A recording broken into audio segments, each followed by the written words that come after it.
तो स्वागत है आपका आर पार की इस बहुत बड़ी चर्चा में। आज की इस बहुत बड़ी चर्चा में आप सबका अभिनंदन है। आज की चर्चा के मुद्दे क्या हैं? जातिगत जनगणना की मांग वोट के लिए या सामाजिक विकास के लिए?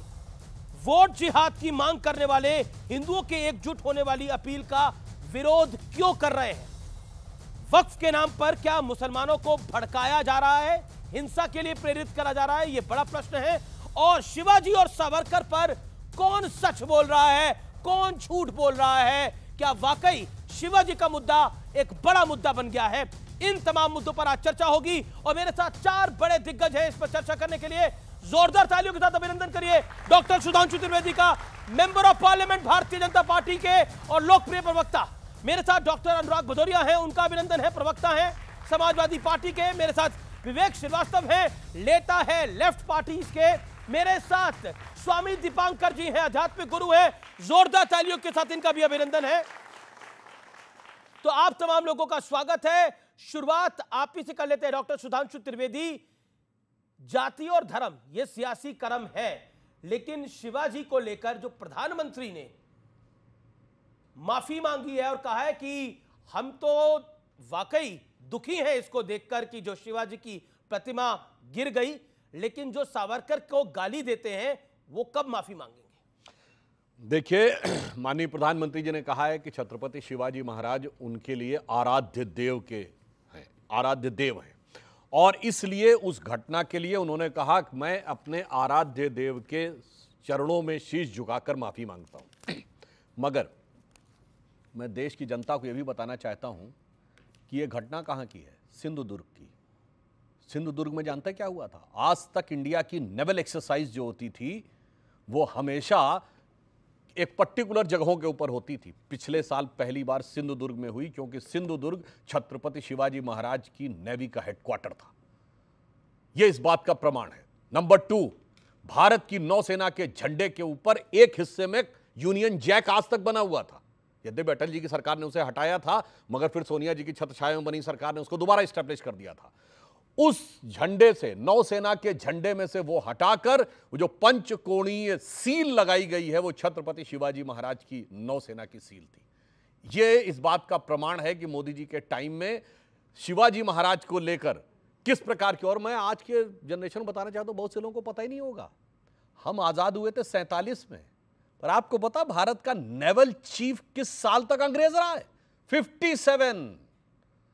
10 साल तक भारत की नौसेना का चीफ अंग्रेज रहा। 50 साल तक नौसेना के झंडे के कोने के ऊपर यूनियन जैक रहा, जिसे अभी हटाया गया और सिंधुदुर्ग में वो एक्सरसाइज की गई। यह दर्शाता है कि शिवाजी महाराज के कार्यों को लेकर किस प्रकार की भावना हमारे मन में है। और फिर मैं एक बात कह देना चाहता हूं, जो लोग आज शिवाजी की बात करते हैं, तो शिवाजी ने और शिवाजी महाराज के राजकवि भूषण ने जो लिखा है छत्रपति शिवाजी महाराज के लिए, उस पर यकीन करते हैं?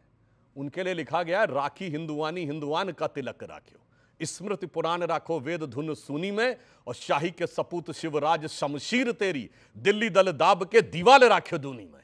जिन्होंने दिल्ली को दबाकर अपना स्टेटस उससे दुगना करके रखा, इनसे पूछिए हिंदू हिंदुवानी की बात पे विश्वास रखते हैं? शिवाजी महाराज ने रायगढ़ के किले में शपथ ली थी, अप्रैल आई थिंक 1666 और समथिंग, जिसमें उन्होंने कहा था कि हिंदू साम्राज्य बनाना है। उनके साम्राज्य का नाम था हिंदवी स्वराज, और बाद में उस साम्राज्य का नाम था हिंदू पद पातशाही। मगर आप सोचिए, ये घड़ियाली आंसू बहाने वाले लोग वास्तविकता में अगर शिवाजी की का मान सम्मान बढ़ाने का काम किया है, तो ईमानदारी से भारतीय जनता पार्टी और मोदी जी की सरकार ने, एक लाइन और कह दूं जी, हमने तो औरंगजेब के नाम की सड़क यहां से हटाई थी, जो शिवाजी के लिए अपशब्द कहता था, परंतु इन लोगों ने औरंगजेब के पूरे खानदान के नाम पे सड़कें लुटियन जोन में रखने वाले लोग आज जब शिवाजी के लिए ऐसी बात करने की बात करते हैं तो मन में दुख उत्पन्न होता है। पॉइंट। ओके, मैं रुक करता हूं। मेरे साथ कई सारे मेहमान हैं यहाँ पर, विवेक श्रीवास्तव और अनुराग भदौरिया। पहले अनुराग भदौरिया बोलना चाह रहे हैं। अनुराग भदौरिया, क्या आपको लगता है, क्योंकि अबू आजमी भी आप ही की पॉलिटिकल पार्टी से आते हैं, वो बाला साहब ठाकरे के बारे में क्या कहते थे, बाकी सबके बारे में उनका क्या विचार था, वो मुझे बताने की जरूरत नहीं है। औरंगजेब की कब्र पर फतीहे पढ़ने वाले आज शिवाजी की बात कर रहे हैं, खैर उस पे अभी जाएंगे तो हम जिन्ना पे भी चले जाएंगे। जिन्ना की मजार पे जाने वाले कौन लोग थे, तो क्या हाल हुआ अब उनका? मेरी बात तो सुन लो, अब बोलने तो दोगे, आप उनको बोलने दिया, मुझे बोलने दीजिए, इतना लोकतंत्र तो होना चाहिए। मैं कि जिन्ना की मजार पे जाने वाले इनके ही नेता थे लाल कृष्ण आडवाणी जी, वही सबसे पहले गए, तब इनको नहीं कोई बात याद आई। और महाराज छत्रपति महाराज जी की मूर्ति गिर गई, करोड़ों रुपए की आपने बनाई, और वो चंद हवा में, कहते हवा की स्पीड में वो मूर्ति गिर गई, तो भ्रष्टाचार किसने किया? मूर्ति बनाने में, महाराज शिवाजी महाराज की मूर्ति बनाने में आप भ्रष्टाचार कर रहे हैं। और उसके बाद वो मंत्री जिस डिपार्टमेंट का आपने हटाया क्या, बर्खास्त किया क्या? इतना बड़ा जिसकी बात, जिसको सोच सोच के हम लोग बड़े हुए, छत्रपति महाराज की कहानी सुन सुन के, और उनकी मूर्ति में भ्रष्टाचार करेंगे आप, उसके बाद उनके उसका जो मंत्री डिपार्टमेंट का आप हटाएंगे नहीं। 1950, 1900, 1700, 1800 पता नहीं कहां चले गए। अरे आपको सीधी सी बात थी कि भ्रष्टाचार मूर्ति की बात कर रहे हैं, शिवाजी महाराज की बात होगी तो 1700 में नहीं जाएंगे, फिर टोकने लगे, अब उसको ऐसे बोल रहे हैं जैसे कि कोई मजाक परेशानी हो गई। अरे भाई शिवाजी की बात होगी, आप मंत्री हटाइए, मंत्री हटाइए, आप इस ढंग से मजाक की बात करने लगे, पता नहीं कहां चले गए, ये दर्शाता है कितना सम्मान है। मंत्री आपके रग रग में बसता है, मंत्री हटा कैसे देंगे? छत्रपति शिवाजी की बात करी, शिवाय की बात करी, और छत्रपति शिवाजी की बात करेंगे तो इतिहास में जाना पड़ेगा, जाना पड़ेगा। लेकिन मंत्री जिसने भ्रष्टाचार किया, जिसकी वजह से शिवाजी की मूर्ति गिरी, वो नहीं हटेगा, भ्रष्टाचार चलता रहेगा। कमाल की बात कर रहे हैं आप भी। इतिहास की नींव पे ही भविष्य मुझे खड़ा हो बोलने सकता है। दोगे कि यानी नहीं? इनके बाप दादा, इनके नगर दादा नहीं होते तो आज ही इस दुनिया में नहीं होते। अरे बात तो करने दो, काहे चिल्ला रहे हो? चिल्ला नहीं रहा, आपको पॉइंट बता रहा हूं। शुरू कर दिया। अगर आपके बाप दादा, अगर आपको भी बोल रहा हूं, अगर आपके पिताजी, एक सेकंड अनुराग गुदरिया, एक सेकंड, एक रैपिड फायर राउंड कर लेते हैं।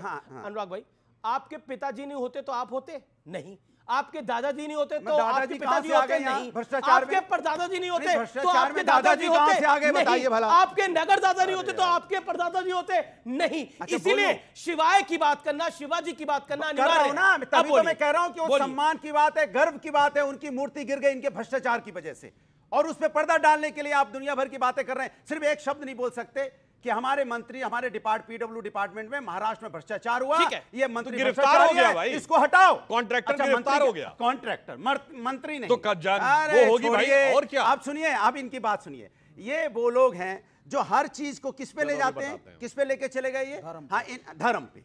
भाई धर्म हमारा आस्था का विषय है। सुन लीजिए सुधांशु जी, राजनीतिक विषय नहीं है। राजनीति करनी है तो कीजिए ना, बच्चों के रोजगार पे, महंगाई पे, बेरोजगारी पे, महिला अत्याचार पे, किसान पे करिए, ठोक के करिए, मैं आपके साथ खड़ा हूं। लेकिन राजनीति किस पे कर रहे हैं आप?